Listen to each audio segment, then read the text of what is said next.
Mi nombre es Mia Caldwell. Tengo 40 años. Vivo en Seattle y siempre he creído en las cosas silenciosas, en la lógica constante de los números, en la comodidad de una tarde lluviosa, en el amor tácito que guarda una joya antigua.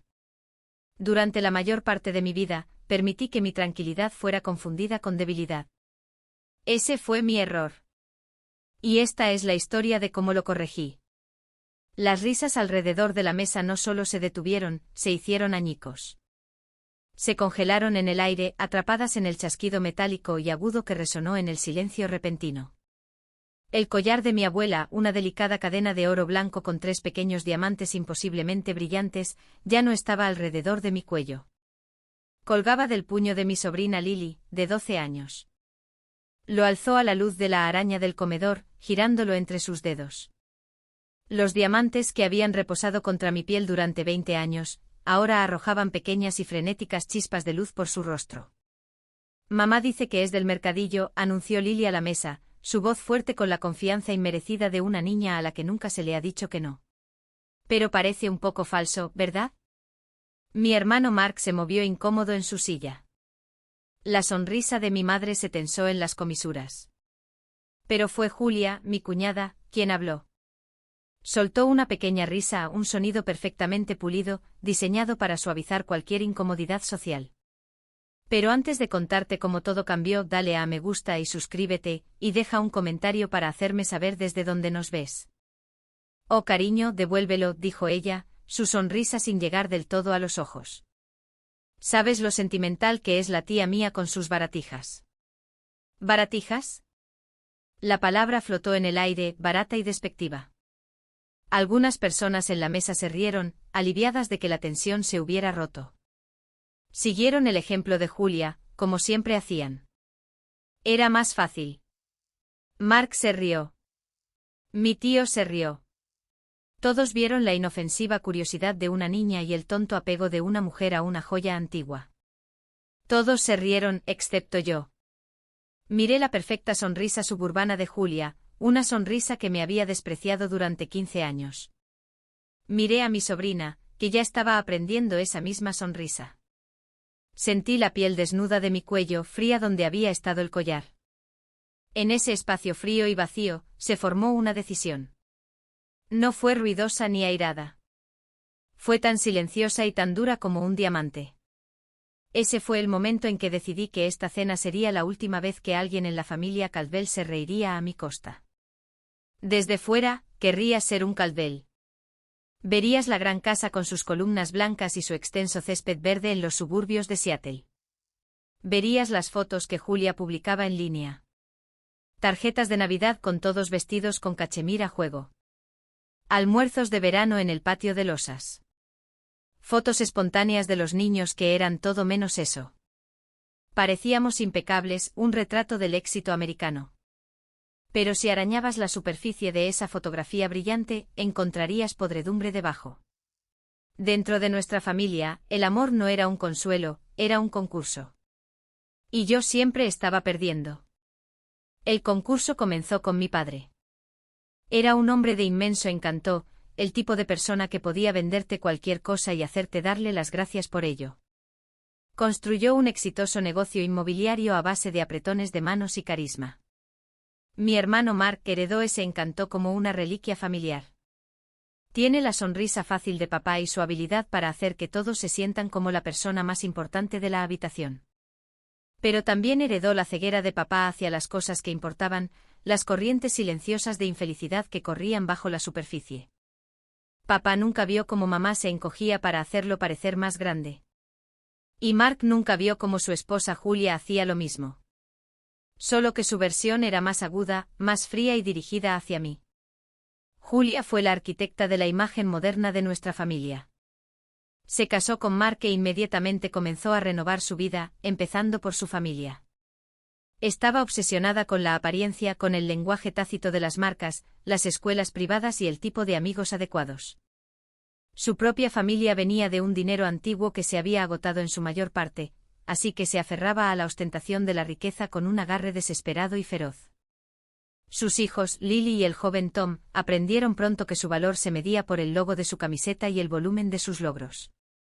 El ballet de Lily, el puesto de Tom en el equipo de fútbol de viaje. Estos no eran pasatiempos, eran entradas en un currículum que Julia estaba construyendo para ellos y, por extensión, para sí misma. Y luego estaba yo. Yo era la tranquila, la soltera, la contadora. En una familia que valoraba el brillo y el ruido, yo era un gris apagado. No parecía exitosa. Conducía un sedán sensato, no un SUV alemán. Vivía en un apartamento de estilo minimalista en la ciudad, no en una casa extensa en los suburbios. Usaba ropa bien hecha, pero sin marca. Encontraba la belleza en la verdad limpia y absoluta de un balance de cuentas. Para mi familia, especialmente para Julia, mi vida era un reproche silencioso a su ruidosa extravagancia. Mi estabilidad parecía un juicio sobre su constante afán. Confundieron mi calma con debilidad. Vieron mi introversión como falta de ambición. Creían que, como no luchaba por el protagonismo, no merecía estar en la luz en absoluto. Durante años les dejé creerlo. Era más fácil que luchar. Asistía a las cenas familiares, las fiestas de cumpleaños, las vacaciones. Llevaba regalos pensados y modestos que rápidamente eran eclipsados por los regalos caros y llamativos que Julia daba. La escuchaba hablar durante horas sobre las competiciones de Lily o el resort de 5 estrellas que habían reservado para las vacaciones de primavera. Asentía y sonreía, y un pedacito de mí moría cada vez. Recuerdo una Navidad hace años. Había pasado semanas tejiendo una hermosa y elaborada manta para mi madre. Estaba hecha de suave y cara lana merino en su tono favorito de azul. Ella la abrió y su rostro se iluminó con amor genuino. «Oh mía, es preciosa», susurró pasando sus manos por ella. Se la envolvió alrededor de los hombros. Entonces Julia se acercó apresuradamente. «Es hora de nuestro regalo», anunció en voz alta. Mark trajo una caja gigante de pantalla plana. Era un espejo inteligente, una pieza de tecnología que mamá no necesitaba y nunca usaría. Costó miles de dólares. «Ahora puedes ver las noticias mientras te maquillas», dijo Julia, radiante. La manta fue olvidada. Fue puesta a un lado en una silla para hacer espacio a la caja gigante. Mi madre, una mujer que odiaba el conflicto, se deshizo en elogios por el espejo. «Oh Julia, Mark, no debisteis», dijo, sus ojos parpadeando hacia mí con una disculpa silenciosa. Pero una disculpa sin acción es solo otra forma de silencio. Mi regalo hecho a mano, lleno de calidez, tiempo y amor, quedó reducido a una nota a pie de página. El costoso e impersonal gadget de Julia se convirtió en la estrella del espectáculo. Ella me miró por encima de la caja con una pequeña sonrisa triunfante. Había ganado. Yo ni siquiera me había dado cuenta de que estábamos compitiendo. Ese era el patrón. Mis logros eran minimizados. Mis sentimientos eran ignorados. Mi presencia era tolerada. Yo era el ancla confiable y aburrida que los hacía sentir más emocionantes, más vibrantes. Yo era la pared lisa en la que colgaban sus hermosas fotos. Se equivocaban conmigo. Mi calma no era debilidad, era control. Controlaba mis finanzas. Controlaba mis emociones. Controlaba mi vida. Había construido un mundo para mí misma que era estable y pacífico. Pero el veneno de mi familia seguía filtrándose, gota a gota, tóxicamente. El incidente del collar no fue el primer corte, pero fue el que llegó demasiado profundo. El que finalmente me hizo darme cuenta de que para salvarme, tenía que cortarlos. La podredumbre se había extendido demasiado, y estaba harta de que me consumiera. La cena era por el 65 cumpleaños de mi madre. La mesa estaba puesta para 12 personas, reluciente con la buena plata y el cristal que solo salían para ocasiones especiales. Julia, por supuesto, había organizado todo. Había pedido un pastel ridículamente complicado a una pastelería de lujo y había contratado un servicio de catering para no tener que cocinar. Toda la noche era una actuación, una obra de teatro titulada «La familia perfecta celebra a su querida matriarca». Me senté frente a Julia, observándola ser el centro de atención. Estaba en su elemento, su voz se elevaba por encima de la charla educada mientras detallaba su último triunfo, la aceptación de Lily en el prestigioso programa de verano del Conservatorio de Ballet del Oeste.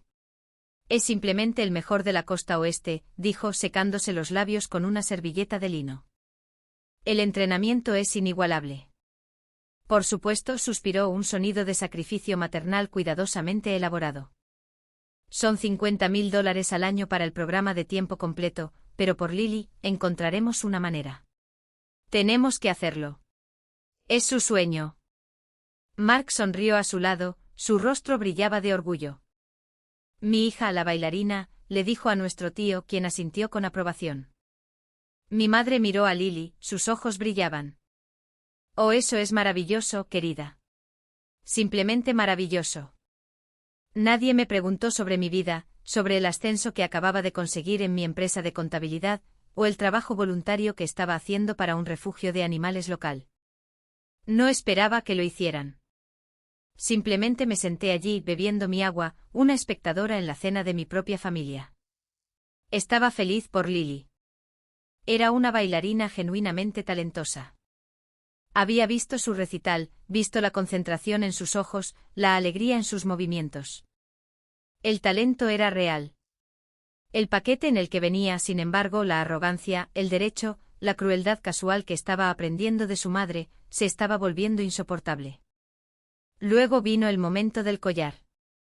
Después de la declaración de Lily de que era una falsificación de un mercadillo, después del comentario condescendiente de Julia sobre mis baratijas, el flujo de la noche fue redirigido por expertos. Julia anunció que era hora del pastel. Las luces se atenuaron. Mark trajo el pastel encendido con velas, y todos comenzaron a cantar Feliz cumpleaños, en una versión ruidosa y ligeramente desafinada. Yo no canté. No podía. El collar roto estaba en mi mano, las 2 piezas de la cadena yacían en mi palma como una serpiente muerta. Los 3 pequeños diamantes se sentían imposiblemente pesados. Este collar fue lo último que mi abuela me dio antes de morir. Me lo puso alrededor del cuello en el hospital, sus manos frágiles y temblorosas. Para mí Mía había susurrado, su voz fina como el papel. Porque tienes un corazón de oro. Nunca dejes que nadie te diga lo contrario. No era una baratija, era una promesa. Era la armadura que llevaba contra el mundo, contra mi propia familia, y ahora estaba rota. Mientras todos los demás estaban concentrados en el pastel, me escabullí de la mesa y me paré junto al gran ventanal con vistas al oscuro jardín. El reflejo en el cristal mostraba a una mujer sola, separada de la familia risueña reunida alrededor del pastel brillante. Sostuve los trozos de la cadena a la tenue luz, mi pulgar trazando el borde afilado y roto. Escuché pasos detrás de mí. Era Julia. Llevaba un pequeño plato con un trozo de pastel. ¿No vas a tomar pastel, Mía? Preguntó su voz empalagosa. No tengo hambre, dije sin voltearme. Ella se acercó y se puso a mi lado, mirando el collar en mi mano. Soltó un pequeño suspiro del tipo que se le da a un niño que está siendo demasiado dramático. No te preocupes tanto por eso, Mía, dijo su voz bajando a un susurro confidencial. Es solo una joya. Las cosas se rompen. Los recuerdos son lo que más importa. Finalmente me volví para mirarla. Le di una pequeña y tensa sonrisa, del tipo de sonrisa que no muestra los dientes, del tipo de sonrisa que es una advertencia. Tienes razón, Julia, dije, mi voz perfectamente uniforme. Los recuerdos sí importan. Dejé que el silencio se extendiera entre nosotras por un instante. Observé su expresión de autosatisfacción, la mirada de una persona que cree haber manejado una situación difícil con gracia. No tenía ni idea. Ella veía una joya barata y rota. Veía a su cuñada solterona siendo sentimental. No veía nada de valor.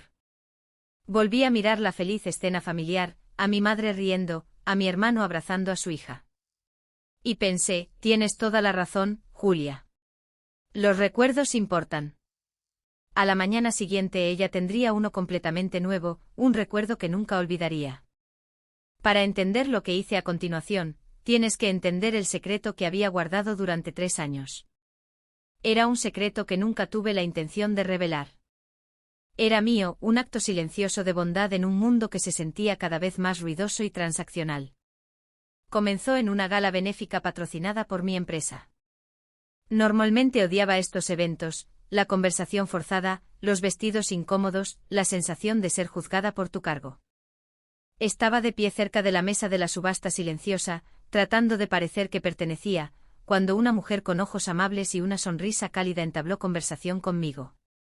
Se llamaba doctora Emily Vargas. Era la directora del Conservatorio de Ballet del Oeste.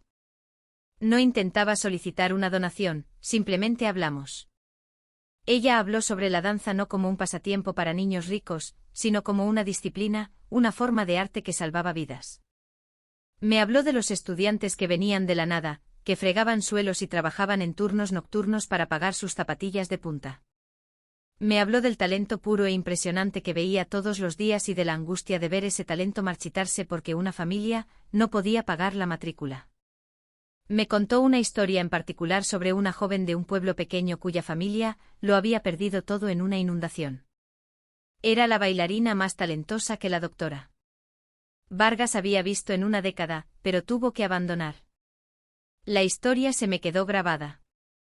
La injusticia se sentía como una piedra en mi estómago. Un sueño tan puro y poderoso, roto por algo tan mundano como el dinero. Volví a casa esa noche y no pude dormir. Seguía pensando en esa chica. Abrí mi portátil y miré mi cartera de inversiones. Soy contadora, soy buena con el dinero. Vivo modestamente, muy por debajo de mis posibilidades. No tengo hijos ni marido en los que gastar dinero. Había estado ahorrando e invirtiendo cuidadosamente durante años, y los números en la pantalla me sorprendieron incluso a mí. Había más que suficiente, mucho más de lo que jamás necesitaría. Al día siguiente llamé a la doctora Vargas.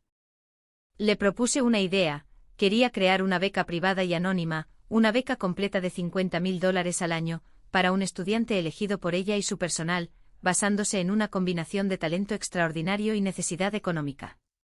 Solo tenía una condición: mi nombre nunca podría ser revelado a nadie. Ni a la escuela, ni al estudiante ni a su familia. Quería que fuera un regalo puro. Sin notas de agradecimiento, sin placas en una pared, sin galas en mi honor. Quería que el estudiante sintiera que lo había ganado por mérito propio. Yo sería la beca Evergreen. La doctora Vargas se quedó atónita, luego se llenó de alegría. Trabajamos con mi abogado para establecerla. Era limpio, legal y completamente confidencial. Durante los primeros 2 años, recibí una simple carta de su oficina informándome del estudiante que había sido seleccionado, junto con un enlace a un vídeo privado de su audición. Observaba a estos jóvenes bailarines, sus rostros iluminados por la pasión, y sentía una tranquila y profunda sensación de rectitud. Esto era lo mejor que había hecho con mi dinero. Luego, hace 1 año, llegó la carta anual. La abrí, esperando leer sobre otro desconocido talentoso, pero el nombre en el papel me cortó la respiración. La receptora de la beca Evergreen era Lily Caldwell, mi sobrina. Me senté en mi escritorio durante mucho tiempo mirando su nombre. La ironía era asombrosa. De todos los bailarines del mundo, era ella. La doctora Vargas no tenía idea de nuestra conexión.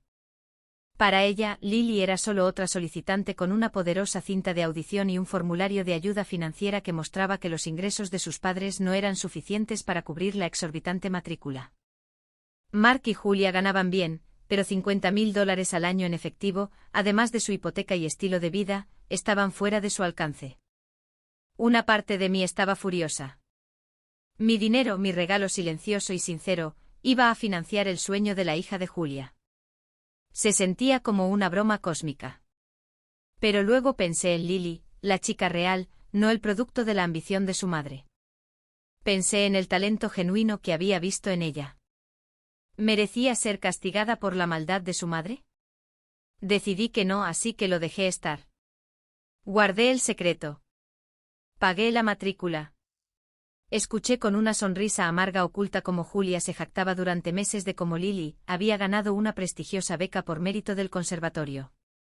Ella no tenía idea de que el prestigioso comité era yo firmando un cheque en mi tranquilo apartamento. Dejé que creyera que la brillantez de Lily sola le había valido este premio. Me gustaba así. Mi silenciosa generosidad continuó oculta a plena vista sin necesidad de aplausos. Hasta que la generosidad se encontró con la arrogancia, hasta que la familia a la que yo apoyaba en secreto se rió en mi cara mientras rompían lo único que yo apreciaba. La cena no fue solo un insulto, fue una profanación. Se estaban burlando de la misma fuente de su buena fortuna. Habían tomado mi amabilidad y la habían pisoteado. Y en ese momento supe que el regalo tenía que terminar. Ya no era un regalo, se había convertido en una habilitación. El viaje a casa desde la casa de mi madre fue un borrón de luces de la calle y silencio. El collar roto estaba acunado en una servilleta de cóctel dentro de mi bolso. Sus bordes fríos y afilados eran un recordatorio constante. Mis manos estaban firmes en el volante. No había rabia hirviendo dentro de mí, ni lágrimas picándome los ojos. Los años de tragar pequeños dolores y morder palabras hirientes me habían dejado con algo completamente diferente, una certeza fría y clara. Una tormenta emocional se había gestado durante 15 años, y finalmente había pasado.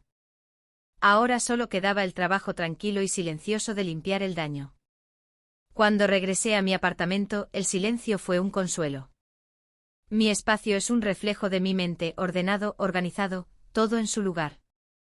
Es un marcado contraste con la opulencia abarrotada de la casa de mi hermano, donde cada superficie grita por atención.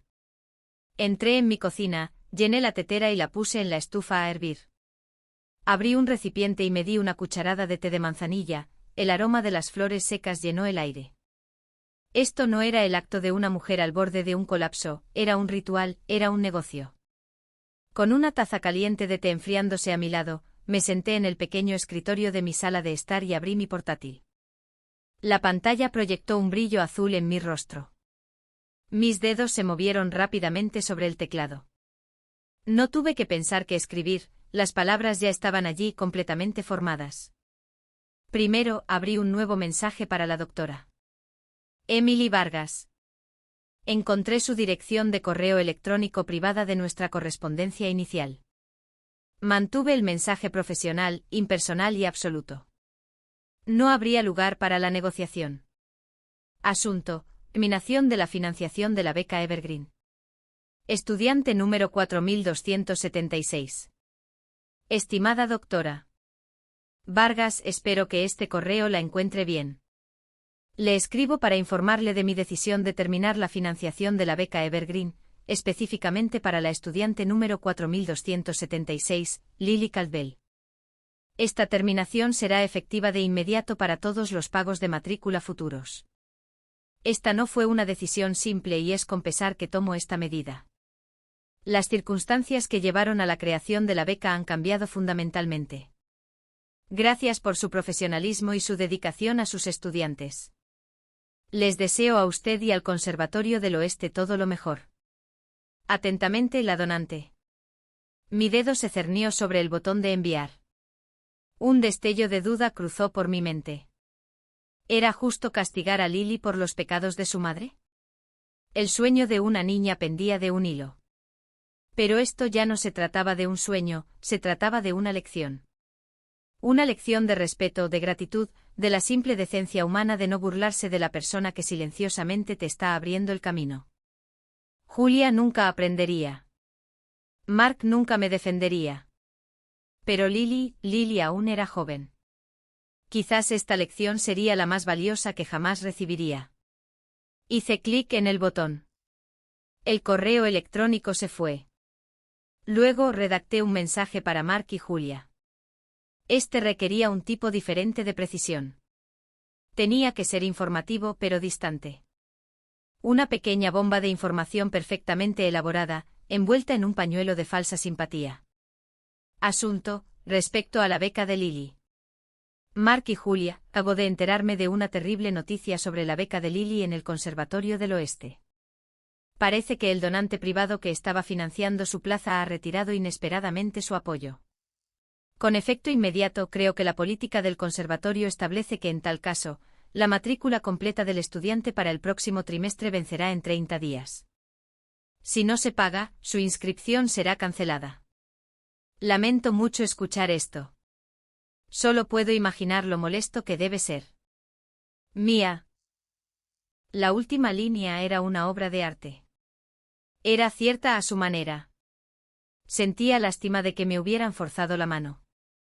Sentía lástima de que estuvieran a punto de enfrentar las consecuencias de su propia arrogancia, y de hecho podía imaginar exactamente lo molesto que sería. Leí el correo electrónico 2 veces y luego pulsé enviar. Clic. Cerré el portátil y tomé un sorbo de mi té ahora tibio. El silencio de mi apartamento me oprimía, pero no era un silencio vacío. Era el silencio de un balance que acababa de ser equilibrado.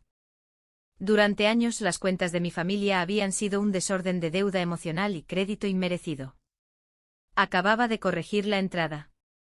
No había alegría en ello, ni una sensación triunfante de venganza. Solo la limpia y tranquila satisfacción de un problema resuelto. La justicia, me di cuenta, no siempre llega con un trueno. A veces comienza con una silenciosa pulsación de tecla en una habitación a oscuras. 20 minutos. Eso fue lo que tardó el mundo que había reiniciado en volver a girar. Acababa de terminar mi té y estaba enjuagando la taza en el fregadero cuando mi teléfono, que estaba en la encimera de la cocina, comenzó a vibrar. La pantalla se iluminó con una foto de Mark y Julia sonriendo en un telesilla, sus rostros rosados por el frío y el privilegio. Debajo del nombre se leía simplemente Mark. Mi corazón dio un solo golpe fuerte contra mis costillas, pero mi mano estaba firme mientras lo secaba con una toalla y levantaba el teléfono. Lo dejé sonar 2 veces más antes de contestar, un pequeño y deliberado acto de control. Hola, Mark, dije, mi voz tan tranquila como el agua del fregadero. Mía. Hola. Acaba de pasar algo muy extraño, comenzó. Su voz era tensa, intentando sonar casual y fallando por completo.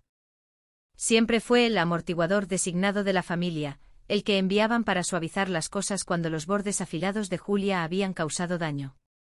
Acabamos de recibir un correo electrónico tuyo sobre la beca de Lily. Sí, dije. Solo una palabra.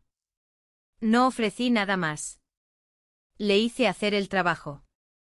Dice que su donante se retiró. Eso es real.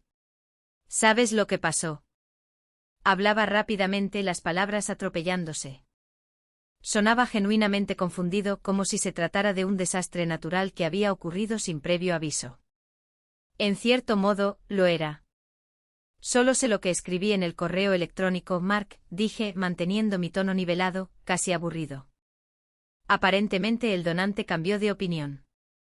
Pude escuchar sonidos amortiguados de fondo, una puerta que se cerraba, pasos en un suelo de madera. Luego la voz de Julia, aguda y frenética, cortó la línea. Dame el teléfono, Mark. Lo estás haciendo mal. Hubo un forcejeo. Y de repente la voz en mi oído era completamente diferente. Era aguda, teñida de un pánico que no podía ocultar. Mía, ¿qué es esto? ¿Qué es este correo electrónico que enviaste? ¿Qué quieres decir con terrible noticia? Tú sabías esto antes que nosotros. Hola, Julia, dije con frialdad. No me digas hola, Julia. Chilló ella. La academia acaba de llamar. Lo confirmaron. La beca de Lily se ha ido. Su sueño se ha ido. ¿Quién haría esto? ¿Por qué? Dejé que sus preguntas flotaran en el aire, un silencio largo y prolongado que sabía que la desestabilizaría. Al otro lado de la línea, podía escuchar su respiración rápida y superficial. El pánico aumentaba. No lo sé, Julia, dije suavemente. Quizás el donante se sintió poco apreciado. Quizás se cansaron de que se les diera por sentado. Otra pausa. Ella estaba procesando mis palabras, tratando de encajarlas en su visión del mundo donde todo giraba a su alrededor. ¿Poco apreciado? ¿Qué significa eso? Era un donante anónimo. Ni siquiera los conocimos. ¿Cómo podríamos apreciarlos? Me acerqué a la ventana de mi sala de estar y miré las luces de la ciudad centelleando abajo. Eran distantes y hermosas, un mundo aparte de la fea conversación que estaba teniendo. A veces la apreciación no se trata de grandes gestos, dije, mi voz pensativa. A veces se trata de las pequeñas cosas. Se trata de ser amable. Se trata de enseñar a tus hijos a ser respetuosos con la propiedad de otras personas, con los sentimientos de otras personas. El silencio que siguió fue diferente. Ya no estaba vacío. Estaba cargado de una comprensión incipiente. Casi podía escuchar los engranajes girando en su cabeza, conectando mis palabras con la escena de la cena, el collar, mis sentimentales baratijas, las risas. ¿Respetuosos? Susurró, la palabra sonando ajena en su lengua. ¿Qué tiene que ver el collar con esto? Quizás más de lo que crees, respondí. La imaginé de pie en su enorme y perfecta cocina, con los nudillos blancos mientras apretaba el teléfono. Mark estaría cerca, su rostro una máscara de preocupación inútil. Es el sueño de Lily, mía, dijo su voz subiendo de nuevo, esta vez con un tono de súplica. Esto no tiene nada que ver con una tonta discusión familiar. No puedes dejar que le hagan esto a ella. Y ahí estaba, la pieza final que necesitaba para resolver el rompecabezas. Yo le había dado la pista, y ella había caído en ella. Entonces quizás deberías haber pensado en eso, dije, mi voz bajando, perdiendo toda su calidez. Quizás deberías tratar a las personas que están financiando ese sueño con un poco más de respeto. El jadeo al otro lado fue agudo, una repentina toma de aliento que fue puro shock. Era el sonido de una persona que miraba a un fantasma. ¿Las personas que lo financian? Tartamudeó. Su voz apenas era un susurro ahora. Toda la lucha se había ido, reemplazada por un horror frío y creciente. ¿Quieres decir que tú eras la donante? No respondí. No tuve que hacerlo. Simplemente me quedé junto a la ventana, escuchando el sonido de su mundo colapsando a través del teléfono. Escuché un sollozo ahogado. Escuché la voz de Mark de fondo, un murmullo bajo preguntando ¿qué? ¿Qué es? Dejé que mi silencio fuera la respuesta. Dejé que se extendiera y llenara cada grieta de su vida perfecta y cuidadosamente elaborada. Mi silencio era la verdad. Era el recibo de 15 años de falta de respeto. Y supe con una certeza que se asentó profundamente en mis huesos que era el sonido más fuerte que jamás habían escuchado. Debieron haber colgado. O quizás simplemente dejaron caer el teléfono.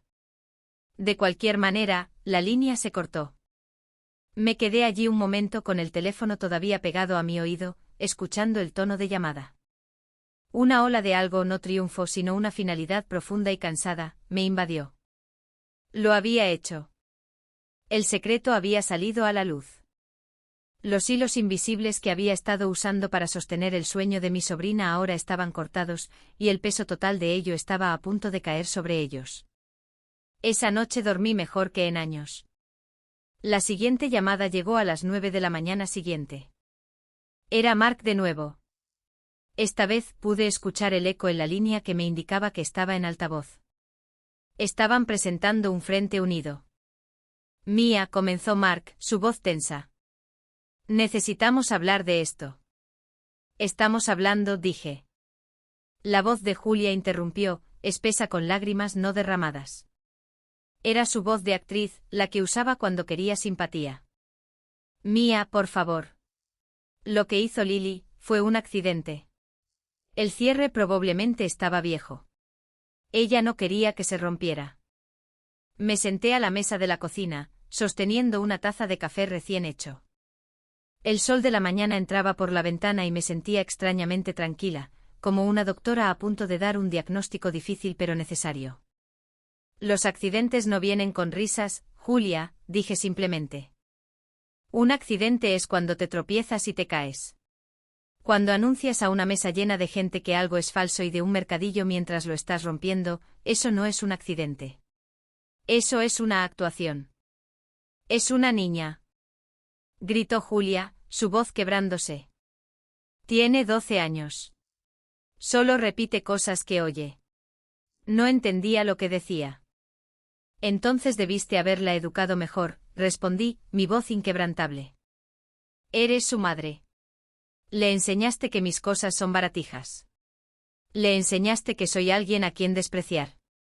Solo estaba repitiendo la lección que le has estado enseñando durante toda su vida. Esto no es culpa suya, Julia. Esto es culpa tuya. Hubo una aguda inhalación de aire. La verdad, dicha tan claramente, había dado en el blanco. Mark carraspeó tratando de recuperar el control. Mía, esto es una reacción exagerada. Era un collar. Una joya. Estás hablando de arruinar el futuro de Lily por un collar. Esa fue la frase. La que había estado esperando. La que mostraba que todavía no lo entendían. Nunca lo harían. En primer lugar, Mark no era un collar. Era el collar de mi abuela. Fue lo último que me dio. Pero tienes razón, es solo un objeto. Esto nunca fue sobre el collar. Tomé un sorbo lento de mi café. Esto es sobre la expresión en la cara de tu esposa cuando sucedió. Es sobre los 15 años de pequeños comentarios, sonrisas condescendientes y desaires casuales. Es sobre sentarme en la cena de cumpleaños de mi propia madre y ser tratada como un fantasma en la mesa hasta que mi propiedad fue rota por deporte. El collar no fue la herida, Mark. Fue solo la sal que finalmente echaste en ella, continué, mi voz baja y firme. Y no estoy arruinando nada. Simplemente estoy eligiendo dejar de pagar por personas que se burlan de mí mientras estoy alimentando sus sueños. Estoy reasignando mis recursos. La beca era un regalo. Un regalo puede ser retirado cuando el receptor demuestra ser indigno de él. Eso no es arruinar. Eso es una consecuencia. El silencio al otro lado fue un testimonio de su conmoción. Claramente esperaban que me doblegara. Pensaron que haría mi punto. Y luego, al enfrentarme a la enormidad de las consecuencias, cedería. Siempre pensaron que cedería. Yo era Mía, la tranquila, la pacificadora. Habían olvidado que las personas más tranquilas son a menudo las que tienen los límites más firmes. Una vez que esos límites finalmente se trazan, finalmente. Mark volvió a hablar. Su voz era diferente ahora. Toda la fanfarronería había desaparecido. Estaba hueca, derrotada. La voz de un hombre enfrentando un problema matemático que no puede resolver. La matrícula, dijo, su voz apenas un susurro. La academia llamó de nuevo esta mañana. Fueron muy claros. Los $50.000 completos vencen el viernes. Si no los pagamos, liberan su plaza el lunes. Mía, no los tenemos. No podemos permitírnoslo. Fue una cruda admisión de fracaso de un hombre que había construido toda su identidad sobre la apariencia de éxito. Era el sonido de la hermosa fachada resquebrajándose por la mitad. Sentí una punzada de algo. No lástima por él, sino un triste reconocimiento de nuestra historia compartida, del chico que solía ser antes de que Julia lo rehiciera a su imagen. Pero la sensación pasó. Recordé la orgullosa declaración de Julia en la cena de hace solo 2 noches. Las palabras habían estado resonando en mi mente desde entonces. Las recogí y se las devolví. Dijiste que encontrarías la manera, respondí, mi voz suave pero inflexible. Dijiste que harías cualquier cosa por el sueño de tu hija. Hice una pausa, dejando que el peso de sus propias palabras se asentara sobre él. Ahora es tu oportunidad. Colgué el teléfono. No había nada más que decir. El ajuste de cuentas había terminado. Ahora todo lo que quedaba era observar las consecuencias. Los días que siguieron fueron los más tranquilos que había conocido. El miércoles pasó envuelto en un velo de silencio. Luego el jueves mi teléfono, que normalmente zumbaba con mensajes de texto del chat grupal familiar sobre la logística de algún evento próximo, permaneció oscuro. Era una paz extraña e inquietante. Me encontré revisándolo constantemente no por esperanza, sino por una curiosidad mórbida. Imaginé la energía frenética dentro de su casa, las conversaciones silenciosas y enojadas, las llamadas desesperadas al banco, la aterradora comprensión de que no había una solución mágica.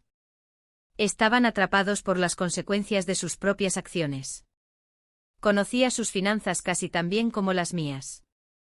Mark ganaba buen dinero, pero Julia lo gastaba más rápido, la hipoteca de su casa sobredimensionada, los alquileres de sus 2 coches de lujo, la membresía del club de campo, la ropa de diseñador para los niños. Era un castillo de naipes construido sobre deudas y pagos mensuales. Conseguir $50.000 en efectivo en menos de una semana era una imposibilidad para ellos. Su riqueza era una ilusión, al igual que su familia perfecta.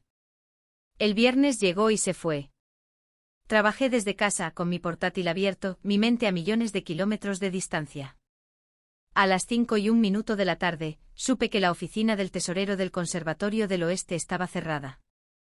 No se había realizado ningún pago. No necesitaba que nadie me lo dijera. Si de alguna manera lo hubieran logrado, mi teléfono habría explotado con mensajes triunfantes y resentidos. Su silencio fue mi confirmación. El lunes por la mañana, un correo electrónico apareció en mi bandeja de entrada. Era de la doctora Vargas. Era corto, profesional y teñido de una tristeza que podía leer entre líneas. Estimada donante, según sus instrucciones, le escribo para confirmar que la fecha límite para el pago de la matrícula de la estudiante número 4276, Lily Caldwell, pasó el viernes sin que se recibieran los fondos. Como es nuestra política, su lugar en el programa de tiempo completo del conservatorio ha sido oficialmente liberado. Ya se lo hemos ofrecido a la primera estudiante en nuestra lista de espera, una joven bailarina muy talentosa de Portland cuya familia estará encantada. De nuevo lamento que las cosas hayan terminado de esta manera. Su beca ha hecho y seguirá haciendo mucho bien. Atentamente, doctora Emily Vargas. Cerré mi portátil, un profundo suspiro tembloroso escapó de mis labios. Estaba hecho. La finalidad de ello era como una piedra cayendo en un pozo profundo. Esa tarde llegó la inevitable llamada. Esta vez era Julia sola. El identificador de llamadas mostraba su número de móvil. La ira y el pánico de las llamadas anteriores habían desaparecido. Todo lo que quedaba era el sonido hueco de la derrota. Estaba sollozando, pero no de la manera teatral que había hecho antes. Eran los sollozos desgarradores con hipo de un dolor genuino. La llamaron, susurró, su voz ronca. Llamaron a Lily esta tarde para decirle que la plaza ya no estaba. Se encerró en su habitación. No quiere salir. Está devastada, Mía. Por primera vez sentí una punzada aguda y dolorosa de empatía. No por Julia, sino por Lily, una niña de 12 años sentada sola en su habitación, creyendo que su sueño había muerto. Imaginé su rostro y mi resolución vaciló por una fracción de segundo. Pero luego recordé por qué había hecho esto. Este dolor era una lección, dura, pero necesaria. Estoy segura de que sí, dije, y mi voz era suave, libre de cualquier triunfo. Es algo devastador perder una oportunidad así. Hice una pausa. Quizás la próxima vez piense antes de romper algo precioso.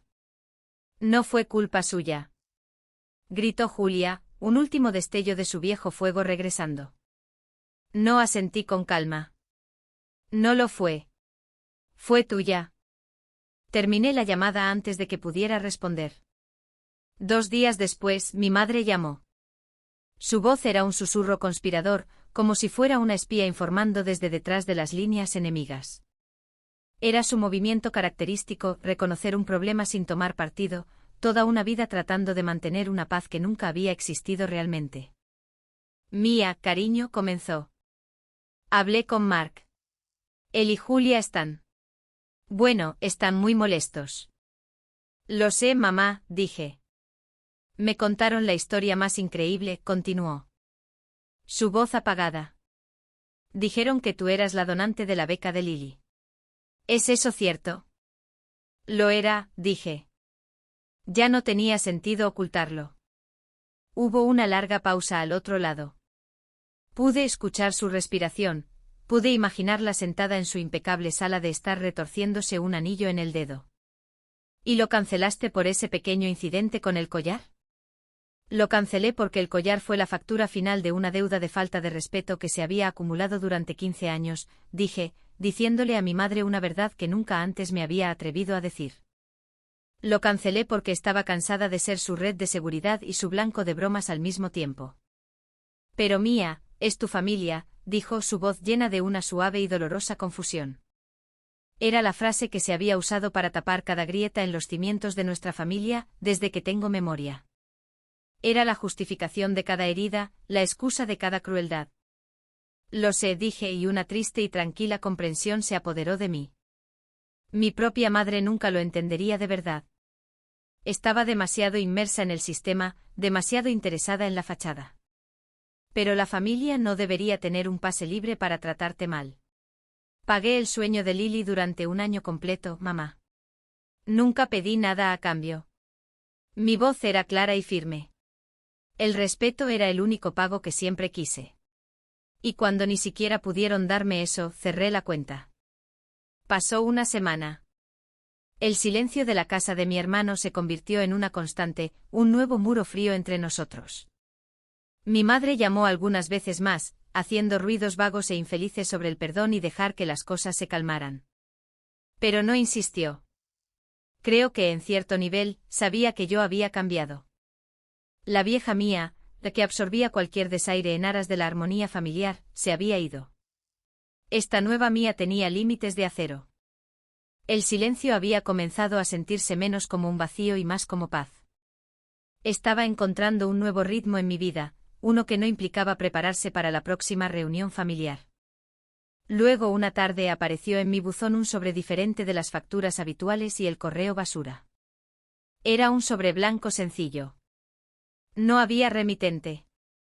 Mi nombre y dirección estaban escritos en el anverso con una caligrafía cuidadosa y redondeada que aún estaba perfeccionando los detalles de la letra cursiva. Era la letra de un niño. Se me cortó la respiración. Lo subí a mi apartamento y lo puse en la encimera de la cocina, mirándolo como si fuera a explotar. Tenía miedo de abrirlo. Imaginé que era una carta de Lily, dictada por Julia, llena de acusaciones y melodrama. Imaginé que era una súplica desesperada de última hora para que cambiara de opinión. Casi la tiré, pero mi curiosidad ganó. Deslicé mi dedo por la solapa y saqué una sola hoja de papel de cuaderno rayado, del tipo con las líneas azul pálido y el margen rosa a la izquierda. Estaba doblada pulcramente en 3. La desdoblé. La carta era corta.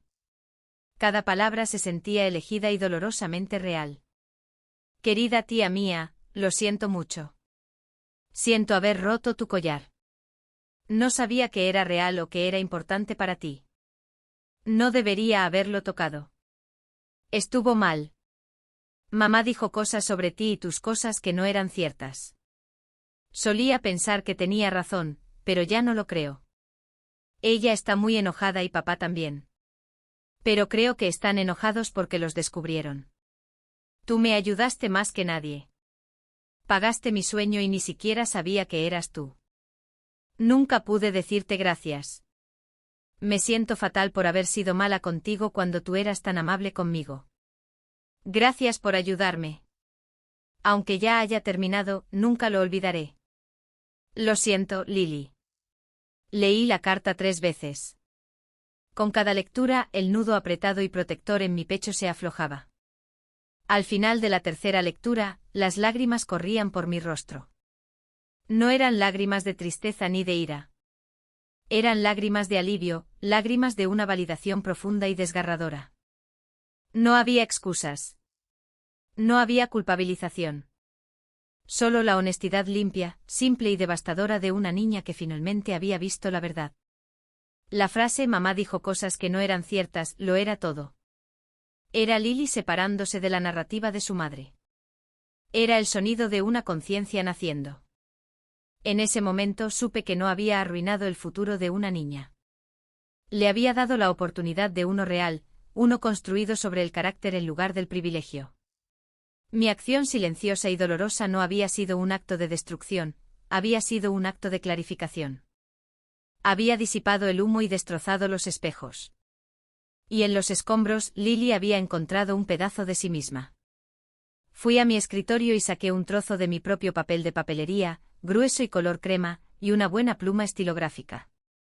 Un correo electrónico me parecía demasiado impersonal para esto. Un mensaje de texto me parecía barato. Esta conversación merecía cuidado. Le respondí, mi propia letra clara y firme. Querida Lily, gracias por tu carta. Significa más para mí de lo que sabes. Te perdono completamente. El collar se puede arreglar. Las cosas que se rompen a menudo se pueden volver a unir, a veces incluso más fuertes que antes. Lo que importa es que lo entendiste. Eres una bailarina increíblemente talentosa. Lo vi desde el primer momento en que te vi en el escenario. Ese talento te pertenece a ti, no a una escuela, no a tus padres, y no a mí. No dejes que nadie, incluyéndote a ti misma, te convenza de que tu sueño solo puede hacerse realidad en un edificio caro. Sigue bailando. Baila en tu habitación, en un estudio local, en el parque. Baila porque lo amas. El talento real no necesita una beca de $50.000 para sobrevivir. Solo necesita corazón. Estoy muy orgullosa de la persona en la que te estás convirtiendo. Con amor, tía mía. Doblé la carta, la metí en un sobre y la dirigí a ella en la casa de mi hermano. Caminar hasta el buzón se sintió diferente esta vez. No era un acto de guerra, era un tratado de paz. No con mi hermano o su esposa, sino con el futuro. Había cerrado una puerta a un pasado tóxico, y al hacerlo, había abierto una pequeña ventana para la próxima generación. Era más de lo que jamás había esperado. El collar cuelga ahora de mi cuello, reposando en su lugar familiar contra mi piel. Lo llevé a un joyero en el centro, un anciano tranquilo con manos suaves y una lupa permanentemente pegada a su ojo. Reparó la cadena y reemplazó el cierre con uno un poco más grueso, un poco más fuerte que el original. Dijo que sería más seguro así. Pensé que era apropiado. A veces las cosas tienen que romperse para revelar de que están hechas realmente. Y a veces tienes que romper con la gente que amas para salvarte a ti mismo. Las consecuencias se asentaron en una nueva y extraña realidad. Julia perdió su poder sobre mí y, con ello, la brillante pretensión en la que había envuelto su vida. Mark perdió su cómodo silencio y se vio obligado a enfrentar las consecuencias reales de su pasividad. Oigo que tuvieron que vender uno de sus coches y cancelar su membresía en el club de campo. Pero Lily, ella ganó algo a través de la pérdida de una beca, ganó una conciencia. Y yo, al perder la familia que creía que debía tener, finalmente gané paz. Probablemente siempre dirán que lo hice por venganza. Contarán la historia en las cenas, a las que ya no estoy invitada, sobre su amargada hermana sin hijos que no podía soportar verlos felices. Pero yo sé la verdad. La venganza se trata de causar dolor. Lo que hice fue restaurar el equilibrio. Simplemente les entregué la factura por servicios que habían dado por sentados durante mucho tiempo. Mi vida ahora es más tranquila, pero también más plena. Está llena de mis propias elecciones, mis propios valores, mi propio e inquebrantable sentido de valía. El silencio no está vacío, está limpio. Es el sonido del autorrespeto. Si alguna vez alguien se ha reído mientras rompía algo que amabas, si alguna vez te han hecho sentir pequeño para que otra persona pudiera sentirse grande, suscríbete y recuerda esto: la amabilidad sin límites no es amabilidad. Es un permiso para que sigan quitándote hasta que no quede nada. Y tú vales demasiado como para permitir que eso suceda.